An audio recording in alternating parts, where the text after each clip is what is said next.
Good morning. Ito nga, nagluluto ako. Nagigisa ako ng bawang at sibuyas dahil magluluto ako ng adobong sitaw. Pero nilawakan ko siya ng baboy para mas masarap.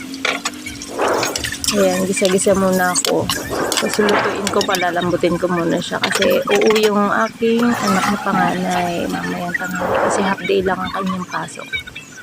So, kailangan yan may ulam.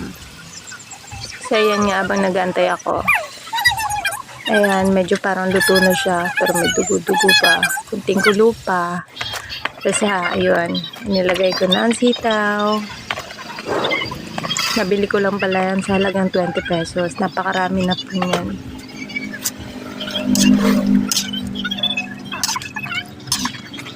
Ayan, hanggang maghapon na namin ulam yan hanggang gabi. Kasi tatlo lang naman kaming nakain. So, minsan pag may nagbibigay ako sa aking kapatid. So yan, mamaya ko siya lalagyan ng toyo para Ayan, habang nag-aantay na maluto. pakuloy na natin. Yan nga, kumuha na ako ng paminta sa aking maliit na tindahan at magic sarap para mas masarap yung luto. Yun nga, habang nag-aantay-antay pa ako, nagpakain muna ako ng mga manok.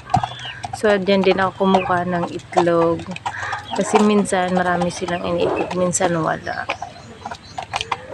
Ayan, kakatayin namin yan sa piyesta kasi malapit ng piyesta dito sa amin. So, maghahanda kami kahit kaunti kasi alam namin na may dadating ng bisita. Nakakaya naman wala kaming may hain. Tapos, meron ako manok ng sabong. So, hiningi ko yan kay Papa.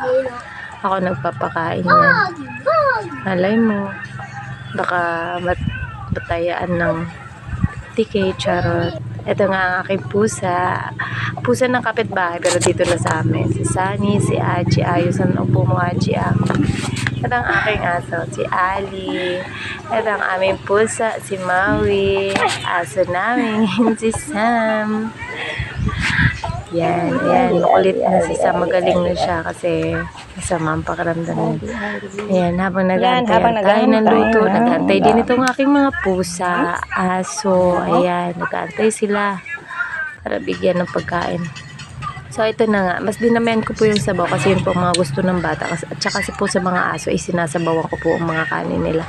So, ito lang po yung finished product. Yung kaunting natirang minarinate ko para po naman bukas sa